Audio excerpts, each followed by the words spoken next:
Good morning guys. आज आमी रातिपुवाई सोनकाले ओলাই আহিলো লগৰ কেইজনীৰ লগত। আজি আমি ৰাতিপুৱাই পূজা কৰি আহোগৈ বুলি ভাবিছো। এয়া লগৰ দুজনীৰ লগত গৈ আছো আমি। এতিয়া মানে বাছ ষ্টেণ্ডলৈ যাওঁ।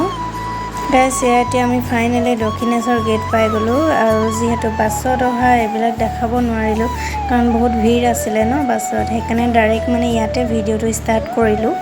এতিয়া আমি গেট সোমাই গ'লো। তো ইয়াতে বহুত মানুহ আহি আছে।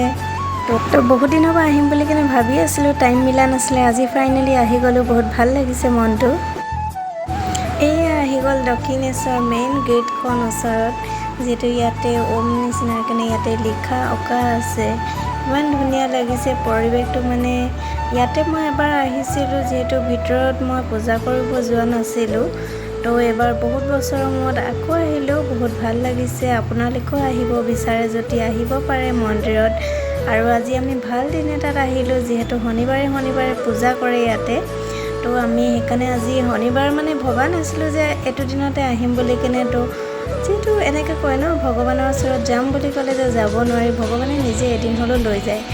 তো সেনেকুৱাই আমাৰ লগতো হৈ গৈছে। তো বহুত ভাল লাগিছে যে শনিবাৰ দিনটোত আহিলোঁ, যে পূজা কৰিব পাৰিম আমি।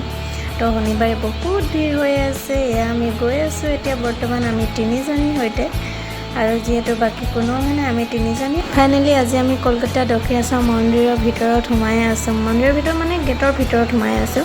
তো মন্দিৰৰ ভিতৰলৈ যাবলৈ বেছি টাইম নাই। তো আপোনালোকে আহিব একবাৰ, ভাল লাগিব বহুত। গাইজ সবাই দেখিব পাৰিছেনে বাহিৰৰ পৰা আপোনাৰ দক্ষিণেশ্বৰ মন্দিৰটো, আৰু মানুহ কিমান জাম লাগি আছে দেখা পাইছে। যিহেতু কৈছোঁ আজি শনিবাৰ হয় আৰু কলকাতাৰ ৱেষ্ট বেংগলৰ মানে মানুহবিলাকে দেৱীক বহুত মানে পূজা কৰে তেওঁলোকে ন, বহুত মানে। তো শনিবাৰে তেওঁলোকেও পূজা কৰিব যায়, সেইকাৰণে আজিৰ দিনটোত বেছি মানুহ ভিৰ হৈছে। আৰু দেখিব পাৰিছে ইমান ধুনীয়া সেউজীয়া গছ বন, ভাল লাগিছে পৰিৱেশটো চাই কিনে। আৰু ইয়াতে আহি কিনে মানে মনটো বহুত পবিত্ৰ লাগিছে। যিহেতু পূজা কৰিলে আৰু বেছি ভাল লাগিব। মানুহবিলাকো দেখিছে ইফালে গৈছে সিফালে গৈছে। যিহেতু আমি বাহিৰৰ দোকান আছিলে, বাহিৰৰ দোকানৰ পৰা আমি বস্তু লৈ অহা নাছিলোঁ। ইয়াতো মানে ভিতৰত ইফালে এইটো ছাইডেদি আপোনাৰ দোকান আছে। তো দোকানৰ পৰা আমি এতিয়া বস্তুবিলাক ল'ব লাগিব। তো এতিয়া আমি বেছি পলম নকৰি দোকানৰ ফালে যাওঁ, দোকানৰ পৰা বস্তু পাতি লৈ আহোঁ। বস্তু পাতি মানে কিনো, পূজা কৰিবলৈ আপোনাৰ ফল ফুল, তো পূজাৰ সামগ্ৰীবিলাক আমি কিনি লৈ আহোঁ। এইফালে দেখা পাইছে তাতে দোকান আছে, তো দোকানৰ পৰা কিনি লৈ আহোঁগৈ, কাৰণ ৰৈ থাকিলে বহুত মানুহ হৈ যাব। তো সেইকাৰণে ফটাফট লৈ আহোঁগৈ। আৰু তো আপোনালোকে চাই থাকক।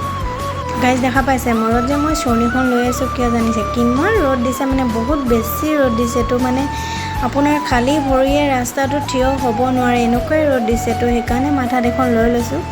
তো পূজা সামগ্ৰী লৈ কিনে লাইন ধৰিব লাগিব। এতিয়া আমি গৈ থাকোঁ সামগ্ৰী আনিবলৈ। তো এতিয়া আমি মন্দিৰৰ ভিতৰত যাই কিনে পূজা কৰিবলৈ আপোনাৰ পূজা সামগ্ৰী লৈ ল'লোঁ। এতিয়া আমি লাইন ধৰিব লাগিব। তো গৈ থাকোঁ আৰু। গাইজ আপোনালোকে আহিলে অলপ সোনকালে আহিব ৰাতিপুৱাই, কাৰণ আপোনাৰ ইয়াতে টাইম বধা আছে। ৰাতিপুৱাৰ পৰা 12টা বজালৈকে পূজা হয়, আৰু 12টাৰ পৰা বন্ধ হৈ কিনে 3টাৰ পৰা আকৌ ষ্টাৰ্ট হয়। যিটো আজি শনিবাৰ বাবে আপোনাৰ 2টালৈকে হ'ব, আৰু আপোনাৰ 3টাৰ পৰা আকৌ ষ্টাৰ্ট হ'ব। সেইকাৰণে কৈছোঁ পাৰিলে সোনকালে আহিব, নহ'লে মানে আহি কিনে আকৌ পূজা কৰিব নাপালে মনটোৱে ভাল নালাগিব ন। সেয়া দেখা পাইছেনে মানুহ কিমান ভিৰ হৈ আছে। সিফালে যে মানুহ মানে এডোখৰ ঠাইত ৰৈ আছে। এখিনি চেণ্ডেল জমা কৰা, এখিনি বেগ জমা কৰা, গোটেইবিলাক ধুনীয়াকৈ জমা কৰি আহিব লাগিব। গাইজ এতিয়া আমি গেটৰ ভিতৰত সোমাই গ'লোঁ। চেণ্ডেল জমা কৰি কিনে দেখিব পাৰিছে দক্ষিণেশ্বৰ মন্দিৰটোৰ বাহিৰত তাৰ ফ্ৰণ্টতে পুখুৰী এটা আছে, নাৰিকল গছ আৱৰি আছে, কি ধুনীয়া পৰিৱেশ মানে। আৰু আহোঁতে আমি এটা ভুল কৰিলোঁ যে মোবাইলটো আমি জমা কৰি আহিব লাগে। তো নহ'লে পূজা কৰিবলৈ নাপাম, কাৰণ চেকিং বহি আছে ন। তো আমি মোবাইলটো জমা নকৰিলোঁ। আমি লাইন ধৰি আগলৈ গৈ থাকিলোঁ। কিমান লাইন মানুহ দেখা পাইছে, কিমান আগত গৈছিলোঁগৈ আমি, সোনকালে পূজাটো কৰিবলৈ পালোঁহেঁতেন। তো মোবাইলটো জমা কৰি নহা বাবে আমাৰ প্ৰব্লেম হৈ গ'ল, আমাক সোমাবলৈ নিদিলে। তো আমি তিনিজনী আহিছিলোঁ। আমি ভাবিলোঁ যে লগৰ এজনীয়ে পূজা কৰি লওক, তাৰপিছত আমি মোবাইলটো জমা কৰিব আহিম দুইজনীয়ে। তো মোবাইলটো জমা কৰিবলৈ আহোঁতে মানে গেট বন্ধ হৈ গ'ল, বেলেগ এফালে ঘূৰি কিনে যাব লাগিব। তো আমি সেইকাৰণে আমি দুজনী ৰখি দিলোঁ। এজনী লগৰৰ আমি পঠাই দিলোঁ যে পূজা কৰিবলৈ। তো তাই গ'ল। তো আমি ৰখি আছিলোঁ, বহুত দেৰি হৈ গ'ল। তো সেইকাৰণে আপোনালোকে আহিলে সাৱধান হ'ব যে বেগ, মোবাইল আৰু আপোনাৰ চপ্পল চব বাহিৰতে ধুনীয়াকৈ দি কিনেহে লাইনটোত ধৰিব।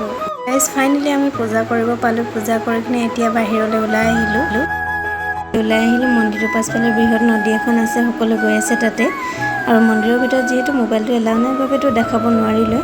ভিডিঅ'টো ইমান ভালকৈ মই দেখাব পৰা নাই, কাৰণ বহুত মানুহৰো হৈছে ন, তো সেইকাৰণে তো চাই ভাল পালে লাইক এটা কৰি দিব। এয়া দেখিব পাৰিছে গংগা নদী হয়, তাৰ ওপৰত হাওৰা ব্ৰিজ হয়। মানুহবিলাকে সকলোৱে গংগা নদীত মানে স্নান কৰি আছে, যিহেতু পাপবিলাক খণ্ডন হয় যে, আৰু গংগা জলো লৈ আছে। ময়ো বটল এটা লৈছোঁ, তাতে আপোনাৰ গংগা জল অলপ লৈ যাবলৈ। তো আপোনালোকেও আহিব, ভাল লাগিব, গংগাত স্নান কৰি যাব, তো পাপবিলাকো খণ্ডন হ'ব। এতিয়া আমি গংগা নদীৰ পাৰৰ পৰা উভতি আহিলোঁ। এতিয়া আমি ৰুমলৈ গৈ থাকোঁ, হোটেলতে কিবা এটা খাই লওঁ, যিহেতু বহুত ভোক লাগিছে, ৰাতিপুৱা একো নোখোৱাকৈ আহিলোঁ। তো আমি চাই থাকোঁ। ভিডিঅ'টো চাই ভাল পালে যদি লাইক কমেণ্ট শ্বেয়াৰ কৰি দিব, আৰু নেক্সট টাইম আহিলে ভালদৰে ভিডিঅ'টো দেখাবলৈ চেষ্টা কৰিম। আৰু আপোনালোকেও আহিবলৈ চেষ্টা কৰক, বহুত ভাল লাগিব, পূজা কৰি যাওকহি এবাৰ। তো বহুত ভাল লাগিলে, ভিডিঅ'টো ইমানতে শেষ, ধন্যবাদ।